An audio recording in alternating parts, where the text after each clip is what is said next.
চাই তোমাদের আমি শুরু করব পরমাণুর গঠন 11 এর সেকেন্ড চ্যাপ্টার অ্যাটমিক স্ট্রাকচার।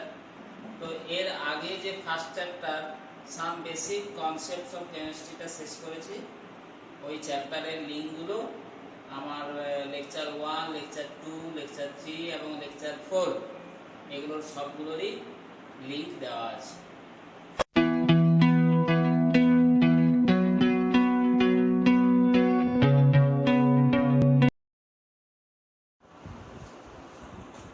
আজ তোমাদের সেকেন্ড চ্যাপ্টার যে অ্যাটমিক স্ট্রাকচার শুরু হবে। তো ইতিমধ্যেই আমি first chapter some basic concepts of chemistry শেষ করেছি। এই চ্যাপ্টারের শুরুতে যেটা বলি, স্টার্ট করব যে Discovery of fundamental particles, that means electron, proton and neutron. এরপরে আসবো Rutherford's alpha particle scattering experiment, discovery of nucleus.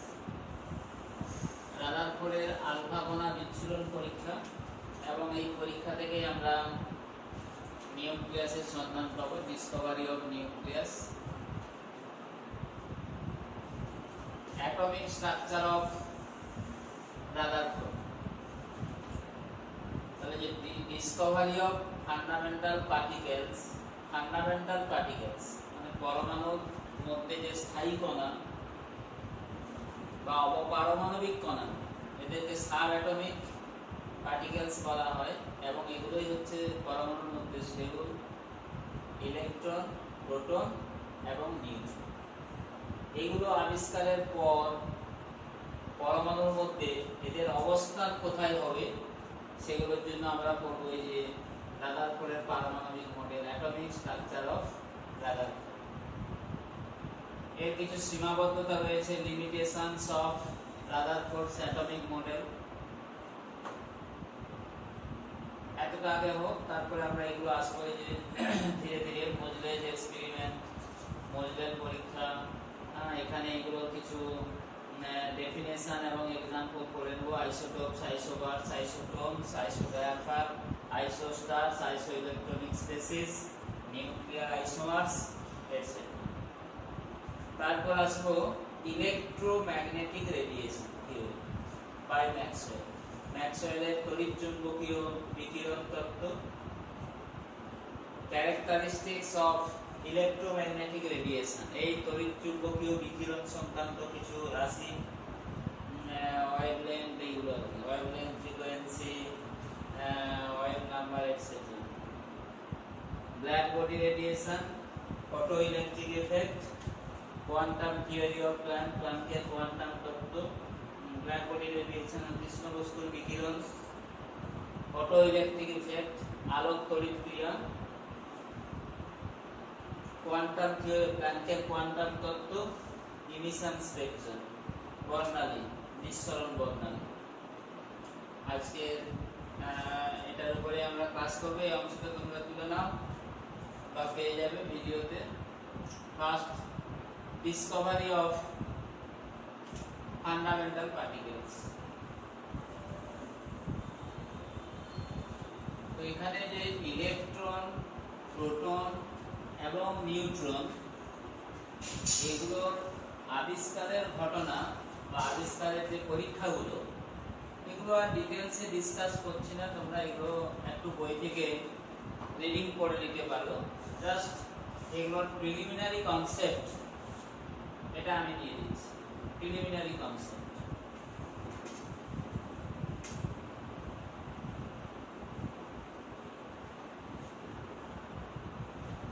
তো ফার্স্ট, যে ইলেকট্রনের আবিষ্কার।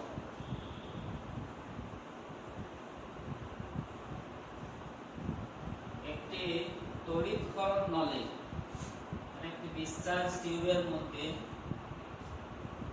খুব কম চাপে বায়ু রেখে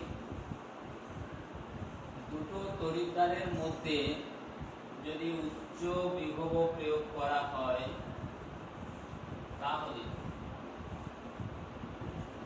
ক্যাথোড থেকে এক ধরনের অদৃশ্য রশ্মি অ্যানোডের দিকে ধাবিত হয়। কি বললাম, আমি রিপিট করছি যে একটি তড়িৎ ক্ষরণ নলে খুব কম চাপে বায়ু রেখে দুটো তড়িৎদ্বারের মধ্যে যদি উচ্চ বিভব প্রয়োগ করা হয় তাহলে ক্যাথোড থেকে অ্যানোডের দিকে এক ধরনের রশ্মি সরল রেখায় অগ্রসর, সরল রেখায় ধাবিত হয়। ইলেকট্রনের আবিষ্কার, ইলেকট্রনের আবিষ্কার, ফার্স্ট ইলেকট্রন, ইলেকট্রন। তো ইলেকট্রনের চিহ্ন ই, এগুলো একটু মনে রেখে দিতে হবে, চিহ্ন, মাস, চার্জ, এগুলো। আচ্ছা, প্রথমে যে আবিষ্কারটা বলছি, জাস্ট একটু আইডিয়াটা দিয়ে রাখি। ডিসকভারি অফ ইলেকট্রন, আবিষ্কারের এই যে পরীক্ষাগুলো,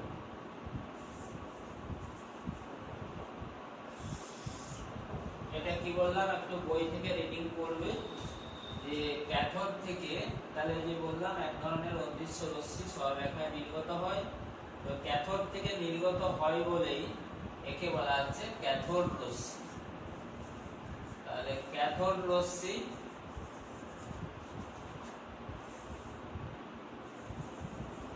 ক্যাথোড রে। তো দেখা যায় যে ক্যাথোড রশ্মি এটা অ্যানোডের দিকে অগ্রসর, সরলরেখায় অ্যানোডের দিকে যায়। অ্যানোড মানে কি পজিটিভ, তাই ক্যাথোড রশ্মি হচ্ছে অসংখ্য নেগেটিভ কণার সমষ্টি এবং এই নেগেটিভ কণাগুলোই হলো ইলেকট্রন, মানে এখান থেকেই ইলেকট্রন আবিষ্কার। এটাই এইভাবেই আমাদের এই যে ইলেকট্রন আবিষ্কার, ইলেকট্রন।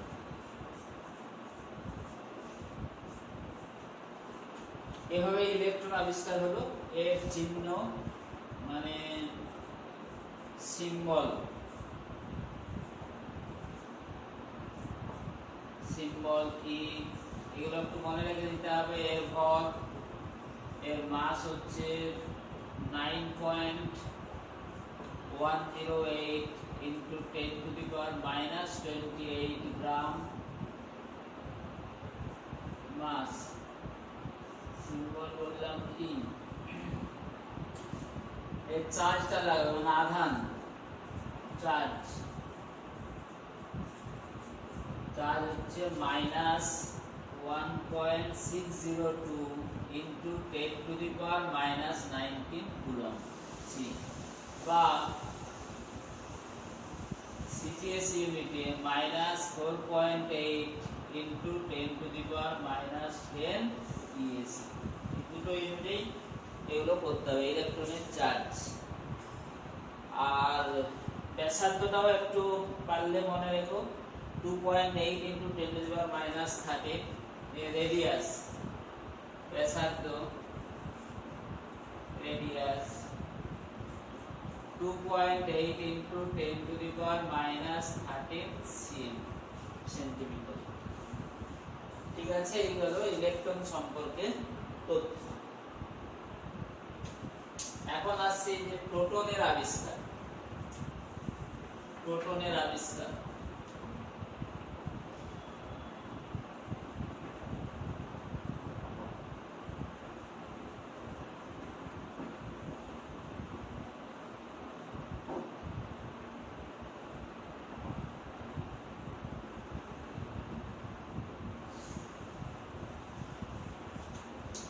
তো প্রোটনের আবিষ্কার, প্রোটন, প্রোটন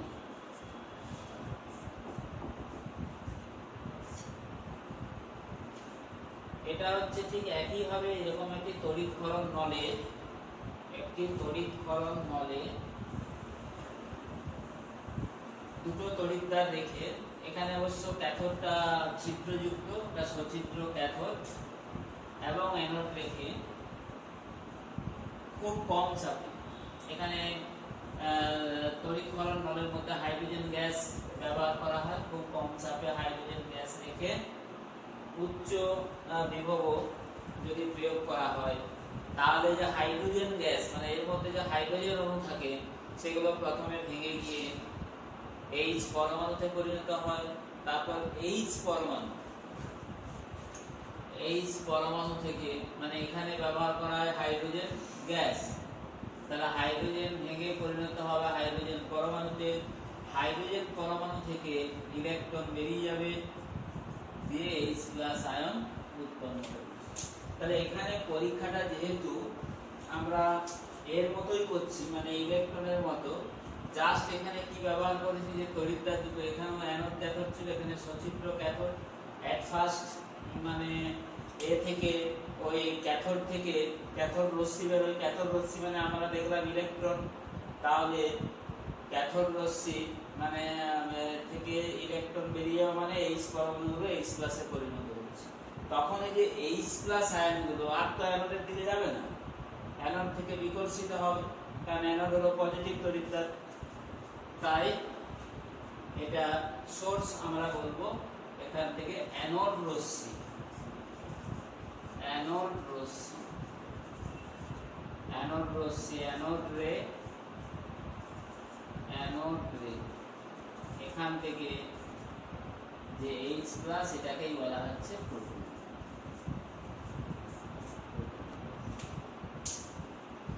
তাহলে এইভাবে প্রোটন আবিষ্কার হলো। এগুলো আশা করি এখন তোলা হয়ে গেছে, ডেসক্রিপশনের এইগুলো পয়েন্টগুলো।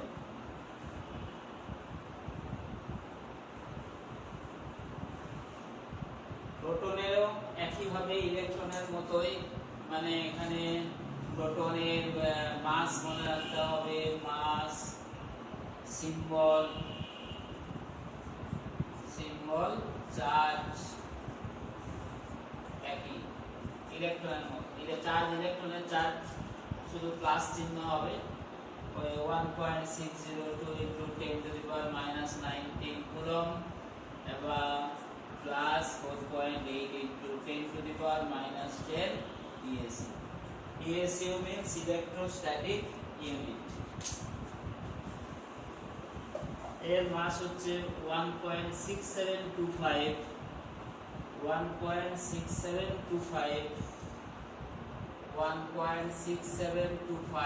into 10⁻24, 1.6725 into 10⁻24 গ্রাম, এবং রেডিয়াস হচ্ছে 1.2 into 10⁻13 রেডিয়াস, 1.2 into 10⁻13 সেন্টিমিটার। আর কাছে সিম্বল হচ্ছে P।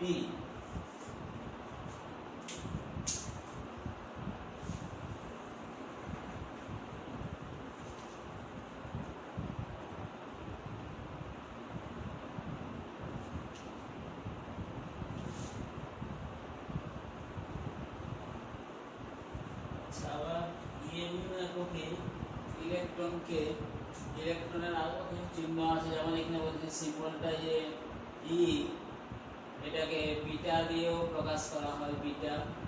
ঠিক আছে, ইলেকট্রন বা বিটা, বিটা রশ্মি হচ্ছে ইলেকট্রন। এবং এটা যেহেতু ঋণাত্মক প্রকৃতির, আরেকটা চিহ্ন করা হয়, এটা হচ্ছে চার্জ -1, নিচে লেখা হয় ই, আর এর ভরটাকে এই যে শূন্য দেওয়া হয় -1 E0। বেশিরভাগ ক্ষেত্রে আমরা এটা ব্যবহার করব। প্রোটন সেই রকম, প্রোটনের চিহ্ন বলেছি P, বা এখানে এই যে H ব্যবহার করা হয় 1H1, প্রোটনকে এইভাবে ব্যবহার আমরা করব। তাহলে ইলেকট্রন এবং প্রোটন আমাদের আবিষ্কার হয়ে গেল। ইলেকট্রন এবং প্রোটন, ইলেকট্রন আমরা দেখছি এগুলোকে বলা হচ্ছে ফান্ডামেন্টাল পার্টিকেল, মানে এগুলো পরমাণুর মৌলিক কণা, এবং এগুলো খুব সুস্থিত। এগুলো ছাড়াও পরমাণুর মধ্যে আরো কিছু অস্থায়ী কণা, যেমন positron, Mason, neutrino, anti neutrino, এগুলোর সন্ধান পাওয়া গেছে, কিন্তু এগুলো খুবই অস্থায়ী। আবার কিছু সংমিশ্র কণা, ডয়টেরন, আলফা কণা, এগুলো রয়েছে, কিন্তু এগুলোর মধ্যে ইলেকট্রন, প্রোটন এবং নিউট্রন, এই তিনটেই হচ্ছে পরমাণু স্থায়ী কণা, তাই এগুলোকে বলা হচ্ছে মৌলিক কণা, ফান্ডামেন্টাল পার্টিকেলস অফ অ্যাটম। ওকে,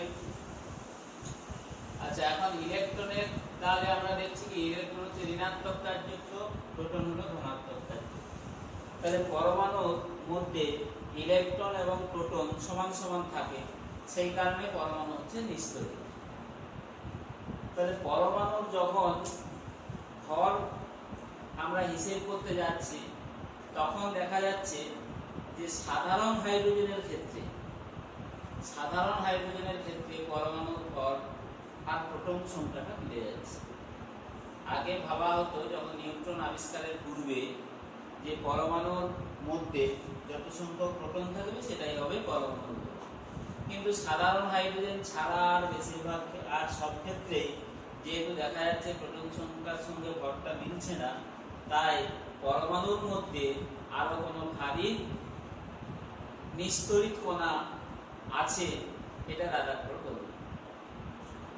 এবং পরে আবিষ্কার হলো নিউট্রন, পরমাণুর মধ্যে একটি নিস্তরিত কণার সন্ধান পাওয়া গেল যেটা হচ্ছে নিউট্রন। তাহলে নিউট্রনের এই আবিষ্কারটা হচ্ছে নিউট্রন। নিউট্রন হচ্ছে নিউক্লিয় বিক্রিয়ার সাহায্যে নিউট্রন সৃষ্টি হয়েছে। নিউক্লিয় বিক্রিয়া 3 নম্বর এই যে নিউট্রন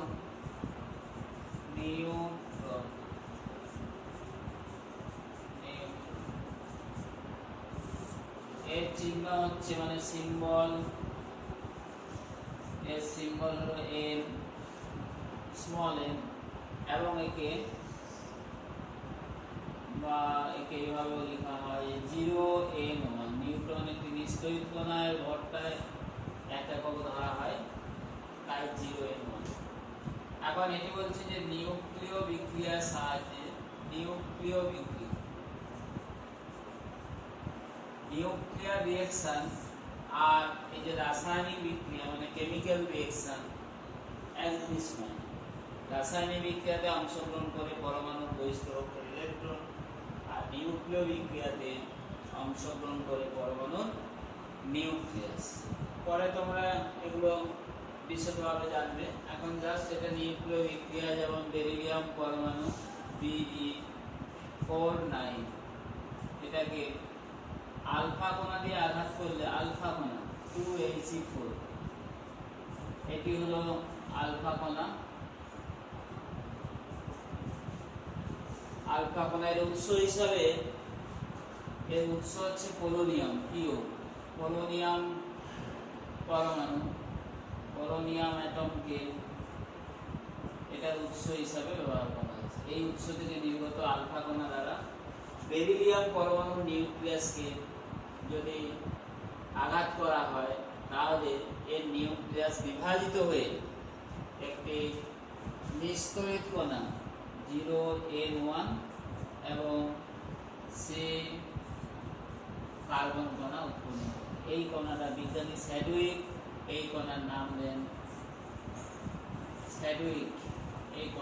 দেন নিউট্রন। তাহলে এই আবিষ্কারকগুলো করে দিবে। ইলেকট্রনের আবিষ্কারক হচ্ছে টমসন, প্রোটনের আবিষ্কারক রাদারফোর্ড এবং নিউট্রনের আবিষ্কারক হলো স্যাডউইক। এছাড়াও যেগুলো আছে যে পজিট্রনের আবিষ্কারক অ্যান্ডারসন, মেসন, পাই মেসন বলে কারণ চিহ্ন পাই, এর আবিষ্কারক হচ্ছে নিউট্রিনো, এর আবিষ্কারক হচ্ছে ফার্মি। হ্যাঁ, এই কণাগুলো দেখতে হবে। এখন নিউট্রনের তাহলে চিহ্ন হচ্ছে বলে দিয়েছি, এর মাস নিউট্রনের, এই যে নিউট্রনের মাস 1.675 × 10⁻⁻24 গ্রাম, আর এর তো আধান নেই, চার্জ, এটা তো কি নিষ্ক্রিয়, এটা নিউট্রন। আর রেডিয়াসটা হচ্ছে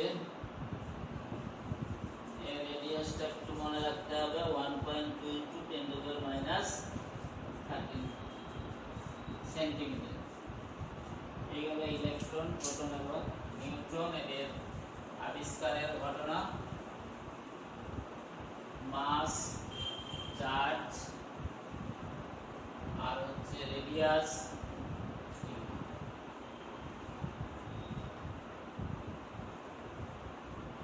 এরপরে আসছে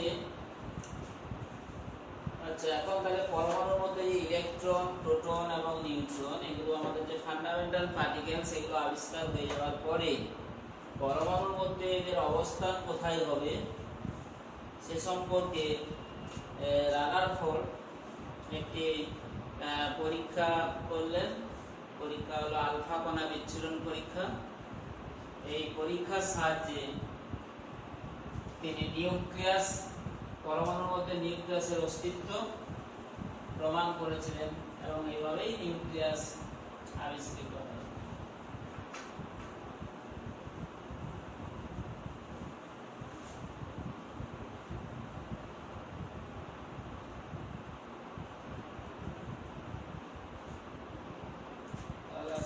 alpha scattering of alpha particles,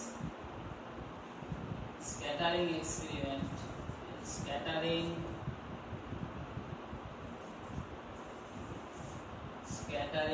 of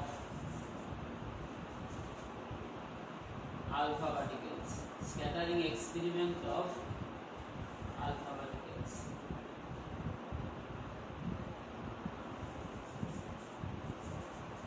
Experiment of alpha particles.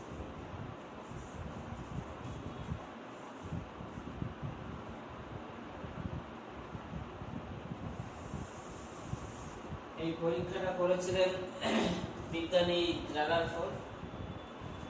এর জন্য তিনি এই পরীক্ষাটার জন্য তিনি একটি খুব পাতলা সোনার পাত ব্যবহার করেছিলেন, 0.304 মিলিমিটার বেধ বিশিষ্ট, এবং এই সোনার পাতের উপরে তিনি বিসমাথ পরমাণু থেকে রেডিও অ্যাক্টিভ এলিমেন্ট বিসমাথ 83, যার অ্যাটমিক নাম্বার, এখান থেকে প্রাপ্ত আলফা কণা নিয়ে ওই পাতলা সোনার পাতের উপর আপতিত করে তিনি দেখলেন যে বেশিরভাগ আলফা কণায়, বেশিরভাগ আলফা রশ্মি সোনার পাত ভেদ করে সোজা বেরিয়ে যাচ্ছে, আর কিছু সংখ্যক আলফা কণা সামান্য কোণে বিক্ষিপ্ত হয়, আর মাত্র 20,000 এর মধ্যে একটি আলফা রশ্মি যে পথে প্রবেশ করে ঠিক সেই পথেই আবার মানে পরমাণু থেকে সোনার পাতের পরমাণু মাঝখানে মানে বাধা পেয়ে ফিরে আসে। এটি হলো রাদারফোর্ডের এই পরীক্ষাটা। তোমরা বই থেকে একটু ভালো করে পড়ে নেবে রিডিং, আমি জাস্ট একটু বলে দিলাম। আর এটা একটু বলে দিচ্ছি এখান থেকে কিভাবে নিউক্লিয়াস আবিষ্কার হলো। আচ্ছা, এই যে বেশিরভাগ আলফা রশ্মি যে পথে প্রবেশ করছে সেই পথেই যে বেরিয়ে যাচ্ছে, এর পেছনে সোনার পাতের পেছনে জিঙ্ক সালফাইড প্রযুক্ত একটি পর্দা রাখা হয়। ওখানে যতবার আলফা রশ্মি সোনার পাত ভেদ করে ওই পর্দায় পড়বে, ওখানে প্রতিপ্রবাহ সৃষ্টি হবে। এ থেকে রাদারফোর্ড প্রমাণ করেছিলেন যে বেশিরভাগ আলফা রশ্মি তিনি ব্যবহার করেছিলেন এই যে 0.304 মিলিমিটার বেধ বিশিষ্ট, মানে যার থিকনেস টাইপের এত বেধ বিশিষ্ট সোনার পাত ব্যবহার করেছে। গোল্ড ফয়েল এটার জন্য ব্যবহার করেছে, এবং পেছনে রেখেছিলেন একটা জিঙ্ক সালফাইড প্রযুক্ত পর্দা। আর এই যে প্রায় 20,000 আলফা রশ্মি পাঠিয়ে যে এটা যদি একটা চিত্রের আকারে দেখানো হয় সহজভাবে,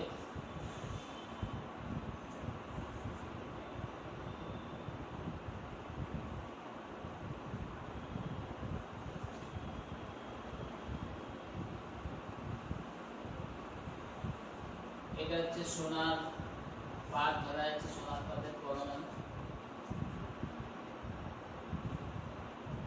তার মধ্যে প্রায় যে কত বললাম, প্রায় 20,000 আলফা রশ্মি এর মধ্যে পাঠিয়ে তিনি লক্ষ্য করেছিলেন যে এই আলফা রশ্মিগুলো যে পথ দিয়ে প্রবেশ করছে ম্যাক্সিমাম এরকম এখানে ঢুকছে, এই পথ দিয়ে বেরিয়ে যাচ্ছে।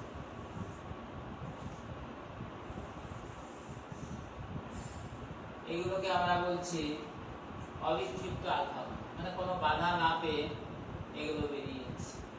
এগুলো আলফা কণাগুলো, আলফা পার্টিকেল।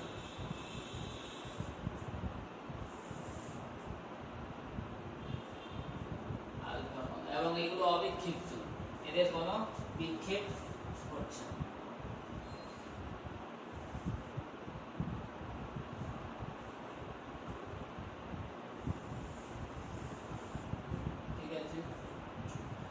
কিছু সংখ্যক আলফা রশ্মি বললাম যে পথ দিয়ে ঢুকে, এই যে যখন এই যেগুলো আসলে কেন্দ্রের এই মাঝখান দিয়ে যাচ্ছে সেগুলো সামান্য কোণে বেঁকে যাচ্ছে, সামান্য কোণে, যেগুলো কেন্দ্রের মাঝখান ঘেঁষে যাচ্ছে এগুলো এরকম সামান্য কোণে বেঁকে যাচ্ছে, সামান্য কোণে বেঁকে যাচ্ছে। এগুলোকে আমরা বলছি বিক্ষিপ্ত, এগুলো হচ্ছে অবিক্ষিপ্ত, অবিক্ষিপ্ত, এগুলো অবিক্ষিপ্ত। আর এগুলো হচ্ছে বিক্ষিপ্ত আলফা, ওকে, বিক্ষিপ্ত আলফা। আর যদি 20,000-এর মধ্যে মাত্র একটি আলফা রশ্মি, এটাকে আমরা এই যে অন্য কালারে চিহ্নিত করছি, এই যে আলফা রশ্মিটা সোজাসুজি গিয়ে এখানে স্ট্রাইক করছে কেন্দ্রে, এখানে ধাক্কা খেল দিয়ে আবার এই পথে বের করছে, 180 ডিগ্রি কোণে আবার বের করছে।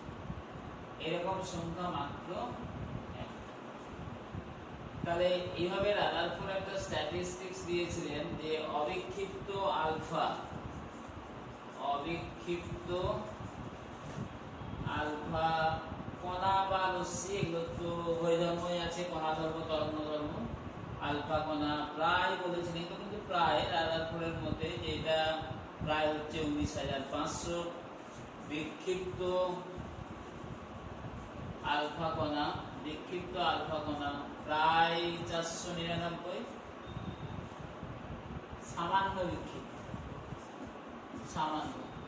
আর ফিরে আসা আলফা কণা, ফিরে আসা মানে 180 ডিগ্রি কোণে, আর এগুলো কত প্রায় 90 ডিগ্রি কোণে, তাহলে 90 ডিগ্রি কোণে, আর এটা হচ্ছে 180 ডিগ্রি কোণে, ফিরে আসা মাত্র এক। এইভাবে একটা হিসেব তিনি দিয়েছিলেন। তাহলে এইটি হলো রাদারফোর্ডের আলফা কণা বিচ্ছুরণ করি।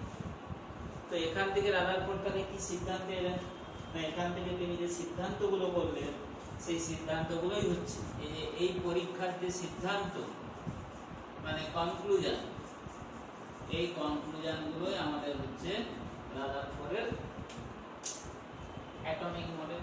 এই কনক্লুশনগুলোই আমরা বলবো রাদারফোর্ডস অ্যাটমিক মডেল। অ্যাটমিক মানে রাদারফোর্ডের মতানুসারে পরমাণুর মধ্যে ইলেকট্রন, প্রোটন এবং নিউট্রনের অবস্থান কোনটা কোথায় হবে সেই সম্পর্কে রাদারফোর্ড বলেছে। এখন তাহলে আমরা দেখছি যে বেশিরভাগ আলফা রশ্মি, এই যে 20,000 আলফা রশ্মি পাঠালে, যেহেতু বেশিরভাগ আলফা রশ্মি যে পথ দিয়ে প্রবেশ করে সেই পথেই বেরিয়ে যায়, তাতে এর থেকে রাদারফোর্ড কি বললেন যে পরমাণুর বেশিরভাগ অংশই ফাঁকা, পরমাণুর বেশিরভাগ অংশই ফাঁকা। তাহলে এইভাবে সিদ্ধান্তগুলো একটু দেখে নিতে হবে। এই সিদ্ধান্তগুলোই আমাদের অ্যাটমিক মডেল, পরমাণুর বেশিরভাগ অংশই ফাঁকা। এক। 2 নম্বর তিনি কি বললেন যে পরমাণুতে যে সমস্ত আলফা রশ্মিগুলো ওই যে মাঝখান দিয়ে যাচ্ছে, কেন্দ্রের মাঝখান দিয়ে যাচ্ছে, সেইগুলোই সামান্য কোণে বিক্ষিপ্ত হয়ে যাচ্ছে। মানে যে আলফা রশ্মি মানে হচ্ছে প্রকৃতপক্ষে হিলিয়াম আয়ন, মানে পজিটিভ চার্জযুক্ত কণা। তাহলে নিশ্চয়ই এই পরমাণুর কেন্দ্রে কোনো পজিটিভ চার্জযুক্ত কণা আছে। এখন তিনি সিদ্ধান্তে এলেন যে পরমাণু কেন্দ্রে কোনো পজিটিভ চার্জযুক্ত কণা আছে। তাই এর সঙ্গে বিকর্ষণের জন্য এখানে যে বিক্ষেপটা হচ্ছে বিকর্ষণের জন্য, এবং রাদারফোর্ড পরমাণুর এই যে পজিটিভ অংশ, কেন্দ্রে যে পজিটিভ অংশ, যে ভারী অংশ রয়েছে, তিনি এর নাম দিলেন নিউক্লিয়াস। এইভাবে নিউক্লিয়াস আবিষ্কার, রাদারফোর্ডের নাম দিলেন নিউক্লিয়াস। এইভাবে আমাদের নিউক্লিয়াস আবিষ্কার। এবং আরেকটা জিনিস লক্ষ্য করো যে 20,000 আলফা রশ্মি পাঠালে যেহেতু মাত্র একটি আলফা রশ্মি ব্যাক করছে, কোন রকম বিক্ষেপ না ঘটে, এই যে 180 ডিগ্রি কোণে ব্যাক করছে, তাহলে এর থেকে প্রমাণিত হয় যে নিশ্চয়ই আলফা কণার থেকে কোনো ভারী অংশ এই নিউক্লিয়াসের মধ্যে আছে, যার জন্য এটা বাধা পেয়ে ফিরে আসে। তাহলে এর থেকে রাদারফোর্ড আরো সিদ্ধান্তে এলেন এবং তিনি বললেন যে পরমাণুর সমস্ত পজিটিভ চার্জ এবং ভর এই নিউক্লিয়াসের মধ্যেই কেন্দ্রীভূত আছে। এবং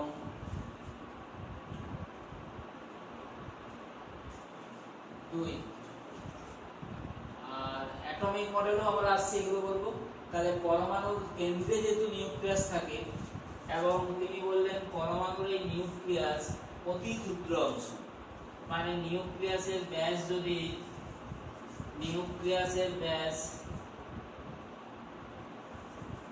ডায়ামিটার দেখা গেছে 10⁻³ সেন্টিমিটার, সেখানে পরমাণুর ব্যাস মানে অ্যাটমের ব্যাস হচ্ছে 10⁻⁸ সেন্টিমিটার। অর্থাৎ পরমাণু অতি ক্ষুদ্র, নিউক্লিয়াস তার তুলনায় আবার 1 লক্ষ গুণ ক্ষুদ্র। সেই কারণে বেশিরভাগ আলফা রশ্মি কোনো বাধা না পেয়ে যে পথে প্রবেশ করে সেই পথেই বেরিয়ে যায়।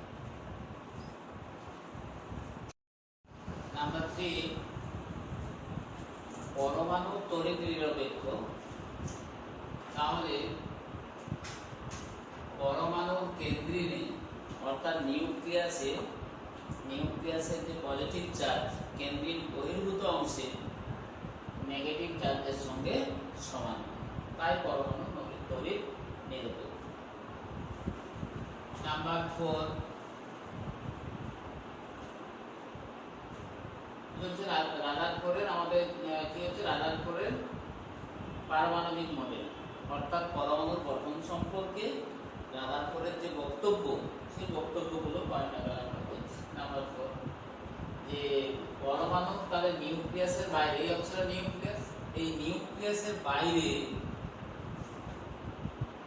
বৃত্তাকার কক্ষপথে ইলেকট্রন আবর্তন, এবং এই অবস্থায় আবর্তন করাকালীন ইলেকট্রন যেহেতু নেগেটিভ এবং নিউক্লিয়াস পজিটিভ, তাহলে নিউক্লিয়াস ইলেকট্রনকে যে বল দ্বারা নিজের দিকে আকর্ষণ করে সেই বলকে বলা হচ্ছে স্থির তাড়িতিক আকর্ষণ বল, electrostatic force of attraction.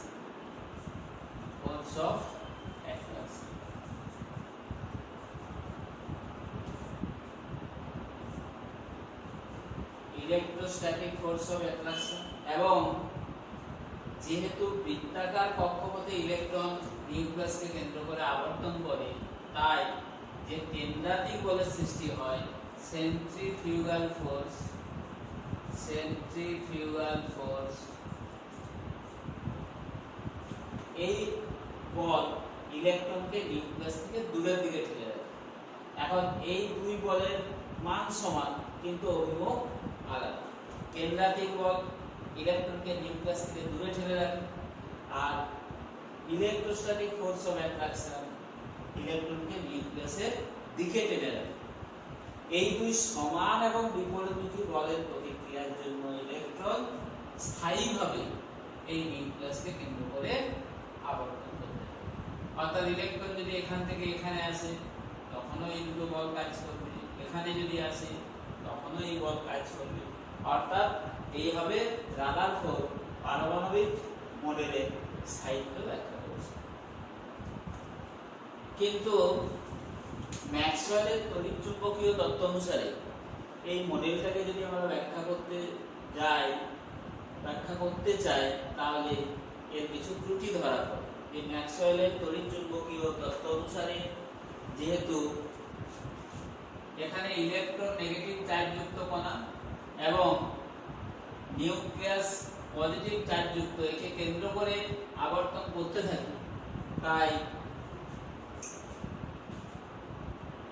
Electron ক্রমশ শক্তি বিকিরণ করতে থাকে। মানে ইলেকট্রন কোনো চার্জযুক্ত কণা অপর কোনো চার্জযুক্ত কণাকে কেন্দ্র করে আবর্তন করতে থাকলে যে কণাটি গতিশীল অবস্থায় থাকে সে সর্বদা কিছু পরিমাণ শক্তি বিকিরিত করতে থাকে। তাহলে এখানে ইলেকট্রন থেকে সর্বদা কিছু পরিমাণ শক্তি, ইলেকট্রন এখানে কিছু পরিমাণ শক্তি সর্বদা কি হবে? নিরবচ্ছিন্ন আকারে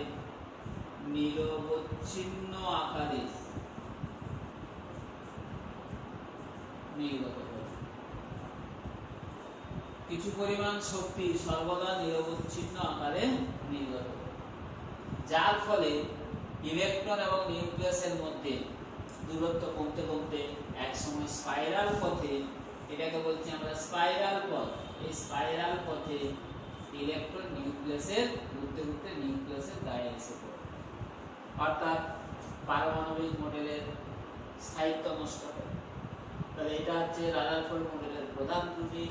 নাম্বার 2 হচ্ছে নিরবচ্ছিন্ন বর্ণালী। এই যে এখানে যেটা আমরা বললাম, এই যে ব্যাখ্যাটা, যেহেতু ইলেকট্রন এইভাবে আবর্তন করার নিরবচ্ছিন্ন আকারে শক্তি নির্গত করে, তাই এক্ষেত্রে নিরবচ্ছিন্ন বর্ণালী পাওয়া যায়। কন্টিনিউয়াস স্পেকট্রাম, কিন্তু পরমাণু প্রকৃতপক্ষে রেখা বর্ণালীর সৃষ্টি করে, লাইন স্পেকট্রাম। তাহলে এই দুটো হচ্ছে প্রধান ত্রুটি। এগুলো ছাড়াও কিছু অন্যান্য ত্রুটি আছে, যেমন ইলেকট্রন নিউক্লিয়াসকে কেন্দ্র করে যে বৃত্তাকার কক্ষপথে আবর্তন করে, এই বৃত্তাকার কক্ষপথের ব্যাসার্ধ সম্পর্কে এবং এই ইলেকট্রনের গতিবেগ, তার শক্তি এবং কিভাবে পরমাণুতে সজ্জিত থাকে বিভিন্ন কক্ষপথে, সেগুলো সম্পর্কে মানে রাদারফোর্ড মডেল থেকে কোনো ধারণা পাওয়া যায় না। তাহলে এগুলো গেল রাদারফোর্ড মডেলের সীমাবদ্ধতা। তাহলে এগুলো ছাড়াও আরো 3, 4, 5 আরো 3টে পয়েন্ট আছে। ওকে, এখন আমরা এগুলো আসছি এই পয়েন্টগুলো, যে অ্যাটমিক নাম্বার, মাস নাম্বার, তারপরে মোজেলার experiment, isotope, isobar, isotone, isodiaphere, nuclear, isomer, isoelectronic species ইত্যাদি। এগুলো খুব দ্রুত আমি তোমাদের বলে দিচ্ছি, কারণ এগুলো তোমরা জানো, তাহলে একটু দ্রুত বলে দিচ্ছি। অ্যাটমিক নাম্বার পরমাণু নিউক্লিয়াস স্থিত যে প্রোটন সংখ্যা তাকে বলা হচ্ছে অ্যাটমিক নাম্বার। অ্যাটমিক নাম্বারকে জেড দ্বারা প্রকাশ করা হয়।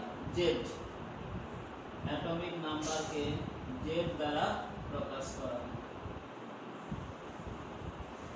কি বললাম? Atomic number. এই টপিকগুলো অ্যাটমিক নাম্বার। পরমাণু ক্রমাঙ্ক, এটাকে জেড দ্বারা, মাস নাম্বার ভর সংখ্যা,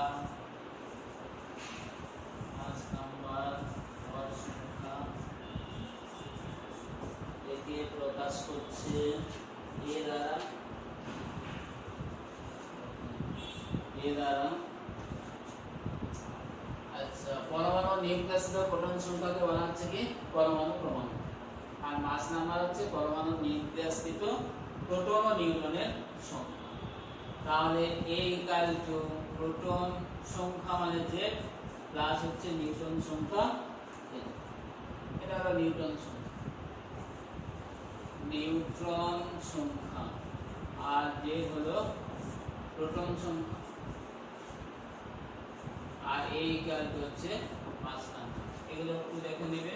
আচ্ছা, এরপর আসছে এই যে আমাদের মোজেলার এক্সপেরিমেন্ট। এখানে আমাদের এটা খুব ভাইটাল ব্যাপার মোজলে এক্সপেরিমেন্ট। মোজলে এক্সপেরিমেন্টটা কি জন্য দরকার? তা যখন আইসোটোপ আবিষ্কার হয়নি তার আগে বিজ্ঞানীদের ধারণা ছিল, বিশেষ করে যে মেন্ডেলিভের পিরিয়ডিক টেবিলের যে পর্যায় সূত্র ছিল, পর্যায় সূত্রে তখন এই অ্যাটমিক মাস মানে পারমাণবিক ভরকে মৌলগুলো পারমাণবিক ক্রমবর্ধমান পারমাণবিক ভরের ভিত্তিতে মৌলগুলোকে পর্যায় সারণীতে সাজানো হয়েছিল। কারণ তখন কি ধারণা ছিল যে পারমাণবিক ভরের উপরে মৌলের ধর্ম নির্ভর করে। কিন্তু বিজ্ঞানী মোজলে এক্স রশ্মি বর্ণালীর পরীক্ষা দ্বারা, এক্সপেরিমেন্টটা হচ্ছে এক্স রশ্মি বর্ণালীর পরীক্ষা, এক্স রশ্মি বর্ণালীর পরীক্ষা। এই পরীক্ষা থেকে তিনি প্রমাণ করেন atomic number is the fundamental property of element, অর্থাৎ পরমাণু ক্রমাঙ্কই হলো মৌলের মূলগত ধর্ম, মানে এর উপরই মৌলের রাসায়নিক ধর্ম নির্ভর করে। কিভাবে না, এর জন্য তিনি মোজলে পরীক্ষার জন্য তিনি বিভিন্ন ধাতু নির্মিত অ্যান্টি ক্যাথোড ব্যবহার করেছিলেন। বিভিন্ন ধাতুর দ্বারা নির্মিত অ্যান্টি ক্যাথোড ব্যবহার করে ওর উপর ক্যাথোড রশ্মি নিক্ষেপ করে দেখেছিলেন যে ওই ক্যাথোডের পৃষ্ঠতল থেকে ওই অ্যান্টি ক্যাথোডের পৃষ্ঠতল থেকে যে এক্স রশ্মি নির্গত হয় তার কম্পাঙ্ক পরিমাপ করে ওই কম্পাঙ্কের বর্গমূলের সঙ্গে ওই অ্যান্টি ক্যাথোডের যে যে ধাতুগুলো ব্যবহার করেছিলেন একবার তাদের পারমাণবিক ভর আর একবার তাদের পরমাণু ক্রমাঙ্কের এগেনস্টে কম্পাঙ্কের বর্গমূলকে প্লট করে তিনি এই সিদ্ধান্তে উপনীত হয়েছিলেন। তাহলে এক্সপেরিমেন্টটা একটু পড়ে নিও রিডিং, যে অ্যান্টি ক্যাথোডে যে সমস্ত ধাতু ব্যবহার করেছিলেন তাদের একবার অ্যাটমিক নাম্বার যাকে ওয়াই অক্ষ বরাবর এবং অ্যান্টি ক্যাথোড থেকে নির্গত যে এক্স রশ্মি তার কম্পাঙ্কের বর্গমূল, এখানে এই যে নিউটা হচ্ছে, নিউটা কি বললাম কম্পাঙ্ক, নিউ হলো কম্পাঙ্ক, ফ্রিকোয়েন্সি, এর বর্গমূলকে ভুজ বরাবর স্থাপন করে দেখেছিলেন যে এক্ষেত্রে একটি সরল রেখা পাওয়া যায়, এক্ষেত্রে একটি সরল রেখা পাওয়া যায়, মানে এইগুলোকে যোগ করলে এই যে বিন্দুগুলো পেয়েছিলেন, এই বিন্দুগুলো দেখা যাচ্ছে একটি সরল রেখায় থাকে এবং যোগ করলে একটি এই যে সরল রেখা পাওয়া যায়। কিন্তু ওই উক্ত মৌলগুলি পারমাণবিক ভরে যে অ্যাটমিক মাসকে রূপ কম্পাঙ্কের এগেনস্টে প্লট করে দেখলেন যে এখানে কিন্তু সরলরেখা পাওয়া যাচ্ছে না, এইরকম মানে বিন্দু পাওয়া যাচ্ছে, মানে দেখা যাচ্ছে যে বিন্দুগুলো সরলরেখায় পড়ছে, এরকম একটু এই যে আঁকা বাঁকা রেখা পাওয়া যাচ্ছে। তার মানে এই যে বিন্দুগুলো এতে পড়ছে না, এর থেকে মোজলে প্রমাণ করলেন যে অ্যাটমিক মাস অপেক্ষা অ্যাটমিক নাম্বারের উপরে মৌলের ধর্ম নির্ভর করে। তাই তিনি বললেন atomic number is the fundamental property of elements, এবং এর উপর ভিত্তি করে পরে আধুনিক পর্যায় সূত্র মডার্ন পিরিয়ডিক ল আবিষ্কৃত হয় এবং তার ভিত্তিতে গঠিত হয় আধুনিক পর্যায় সারণী। এরপরে আমরা আসছি এখানে আইসোটোপ, এগুলো তোমাদের জানা জিনিস, জাস্ট আমি একটু এই সংজ্ঞাগুলো একটু দ্রুত বলে দিচ্ছি আর কিছু কিছু উদাহরণ লিখে দিচ্ছি, সেগুলো একটু দেখে নিও তাহলে আমাদের হবে। আইসোটোপ কি না, একই মৌলের ভিন্ন ভিন্ন পরমাণু যাদের পরমাণু ক্রমাঙ্ক একই কিন্তু ভর ক্রমাঙ্ক আলাদা, মানে ভর সংখ্যা আলাদা, এবং দেখা যায় এদের রাসায়নিক ধর্ম একই। তাহলে যে মোজলের এক্সপেরিমেন্টে যে বলা হয়েছিল যে পরমাণু ক্রমাঙ্কের উপরেই মৌলের রাসায়নিক ধর্ম নির্ভর করে, তাহলে যেহেতু আইসোটোপগুলোর পরমাণু ক্রমাঙ্ক একই তাই এদের রাসায়নিক ধর্ম একই। তাহলে আমরা প্রথমেই পড়ছি যে আইসোটোপ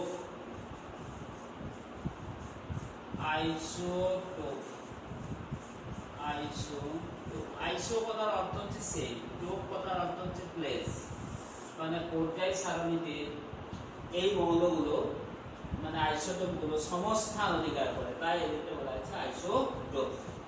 যেমন হাইড্রোজেন 1H1 1H2 1H3, হাইড্রোজেনের 3টা isotope. Oxygen 8O16 8O17 8O18 ইত্যাদি। Cl 17 17 35 17 37, এইগুলো হচ্ছে আইসোটোপ। তাহলে এদের পরমাণু ক্রমাঙ্ক একই, ভর ক্রমাঙ্ক আলাদা 2।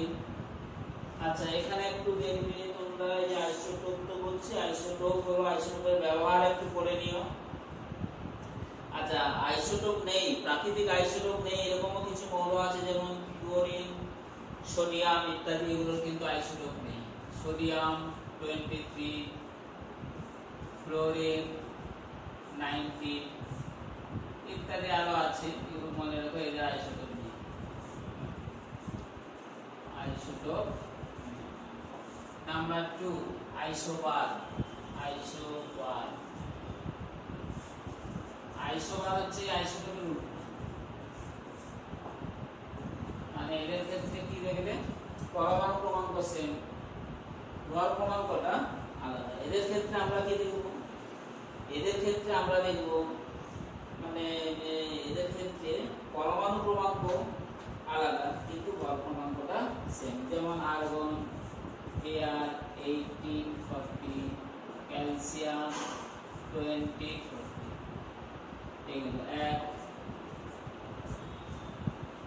দুই হচ্ছে 1H3 2H3, হিলিয়ামের একটি আইসোটোপ, এটা হাইড্রোজেনের একটি আইসোটোপ ইত্যাদি। আইসোবার। 3 নম্বরে আছে আইসোটোন। আইসোটোন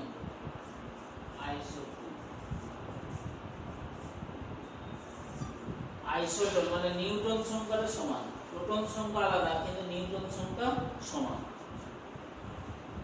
বিশিষ্ট ভিন্ন ভিন্ন যে পরমাণুগুলো তাদের বলা হচ্ছে তোমার আইসোটোন। যেমন 1H3 2He4 1H3, এটা কি হাইড্রোজেনের আইসোটোপ।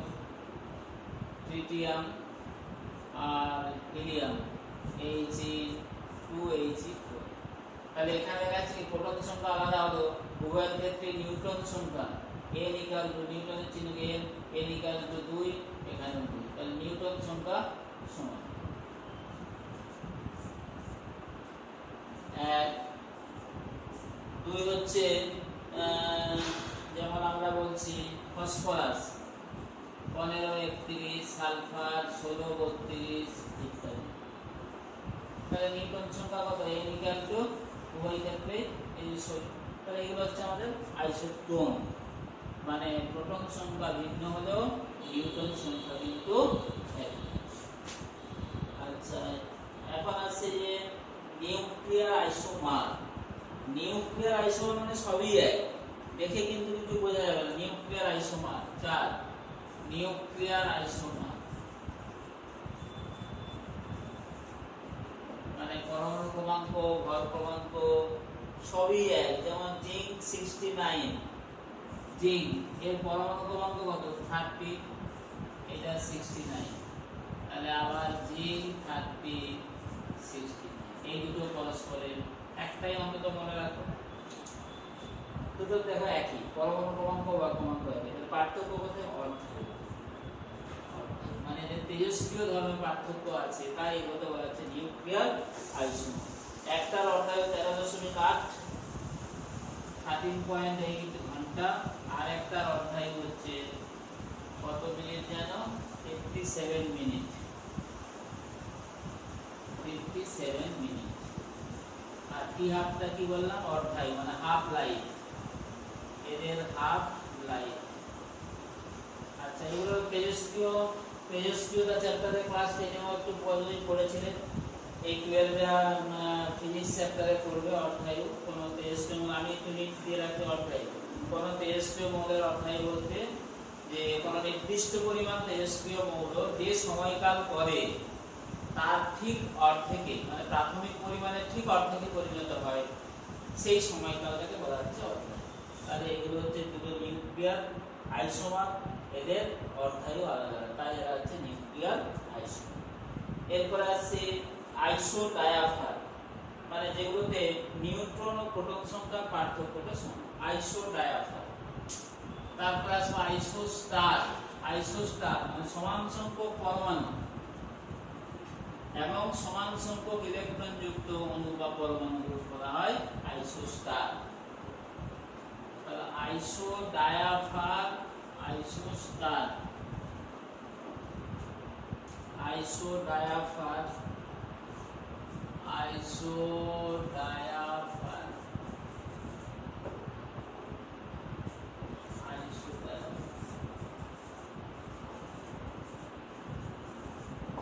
আইসোডায়াফার। তাহলে আইসোটোপ, আইসোবার, আইসোটোন, চার হলো নিউক্লিয়ার আইসোমার, না এটা চার হলো, এইটা হলো চার, হ্যাঁ এটা তিন, ঠিক আছে এটা চার, এটা হলো পাঁচ, আইসোডায়াফার। আইসোডায়াফার। ছয়ে আসবো আইসোস্টার, এই যে আইসোস্টার, আইসোস্টার। আইসোডায়াফারে কি বললাম, যে সমস্ত পরমাণুতে নিউট্রন এবং প্রোটন সংখ্যার পার্থক্যটা একই, যেমন uranium, thorium. Uranium, uranium 92 to 38 আর থোরিয়াম 90 to 34। এই দুটো হলো পরস্পরের আইসোডায়াফার। কেন না, এখানে বলছে নিউট্রন এবং প্রোটন সংখ্যার পার্থক্য দুটোতেই বের করা যাক।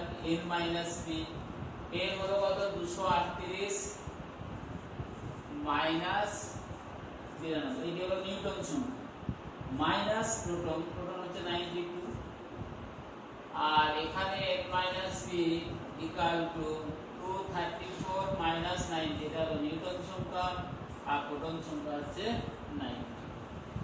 তাহলে ইকুয়াল টু 641, 146 মাইনাস 92, এখানে হচ্ছে 441 মাইনাস 90, 54, 54। উভয় ক্ষেত্রে আমরা দেখছি নিউট্রন এবং প্রোটন সংখ্যার পার্থক্য একই, তাই ইউরেনিয়াম 238 এবং থোরিয়াম 234 এরা হলো পরস্পরের আইসোডায়াফার। আইসোস্টার সমান সংখ্যক পরমাণু এবং সমান সংখ্যক ইলেকট্রন বিশিষ্ট অণুগুলোকে বলা হচ্ছে আইসোস্টার, যেমন CO এবং N। CO এবং N2 দেখো পরমাণু দুটো করে, পরমাণু সঙ্গে এর প্রতি অণুতে পরমাণু কত দুটো করে আছে, পরমাণু দুটি, আর ইলেকট্রন আছে, ইলেকট্রন কার্বনের কত 6, পরমাণু ক্রমাঙ্কটা ইলেকট্রন সংখ্যা 6, 8, 14, এখানে 14, ইলেকট্রন হচ্ছে 14টি। তাহলে এগুলো হচ্ছে আইসোস্টারের উদাহরণ, CO2 N2O, এই যে CO2 N2O ইত্যাদি।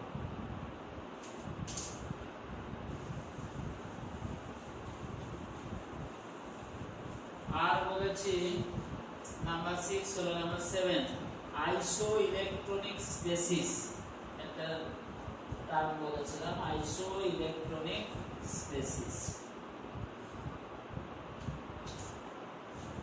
আইসোইলেকট্রনিক স্পেসিস,